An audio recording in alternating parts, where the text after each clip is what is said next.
If you're a new parent, you know the feeling, right? You're trying to figure out what on earth a real 24 hours with a newborn is actually supposed to look like. Well, the good news is there's a playbook for that. Today, we're going to break down an expert's real-life strategies to make those first few weeks just a little bit smoother. And this advice comes straight from someone who really knows her stuff, pediatric occupational therapist Emma Hubbard. She has literally helped thousands of parents, and she says the number one question she gets is this one right here. What does a day in the life with a newborn actually look like? It's a huge challenge, and she's got a plan. So we're about to walk through her actual 24-hour schedule with her own 3-week-old baby. This isn't just theory, this is a real-deal playbook, and it's packed with practical strategies you can start using like today. We're going to follow the entire 24-hour cycle. We'll start with that morning rush that really sets the tone for the day.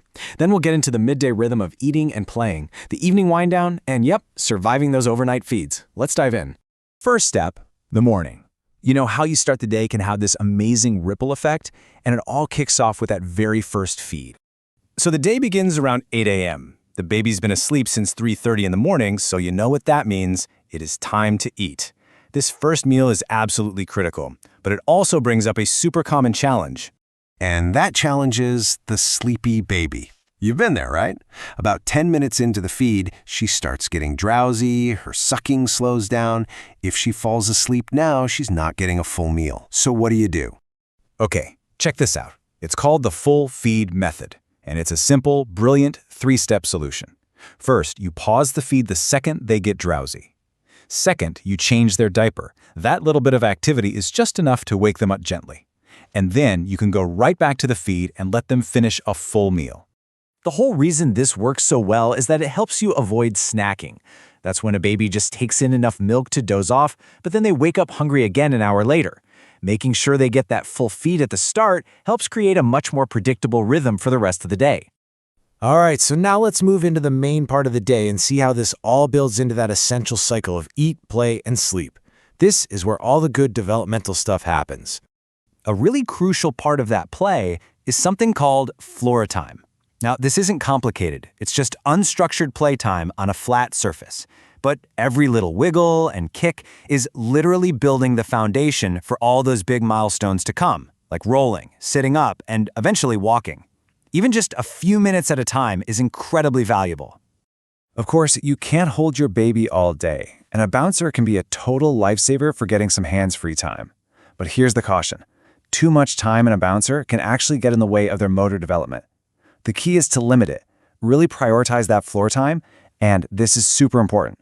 Never, ever let a baby sleep in a bouncer. That slumped over position can be a serious breathing risk.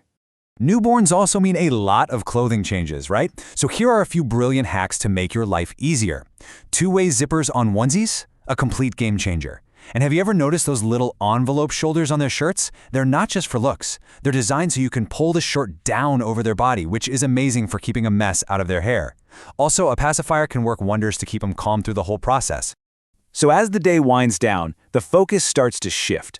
The whole evening routine is about creating a really calm transition that kind of sets the stage for a smoother night.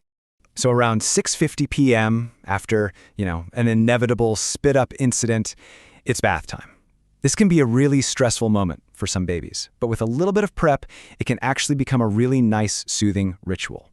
The key to a calm bath is all about preparation. Get everything ready before you even undress the baby. The water, a couple towels, diapers, even putting your soap in a pump bottle helps. And here's a fantastic tip. Place a warm, wet face cloth on the baby's chest. It gives them this sense of security and can stop tears almost instantly. It's a tiny little trick that makes a huge difference.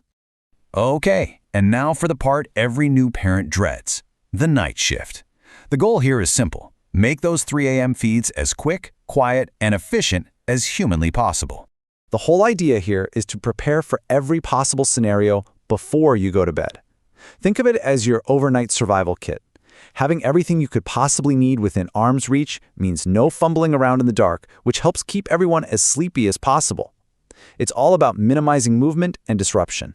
The routine itself, it becomes this simple, repeatable process. For both the 11 p.m. and the 3:30 a.m. feeds, it's the same exact dance. You unwrap, start the feed, pause for a diaper change, re-swaddle, finish the feed, and then gently put the baby back down.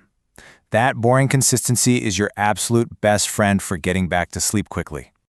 So, as we wrap up this playbook, the real takeaway isn't about following this schedule to the minute.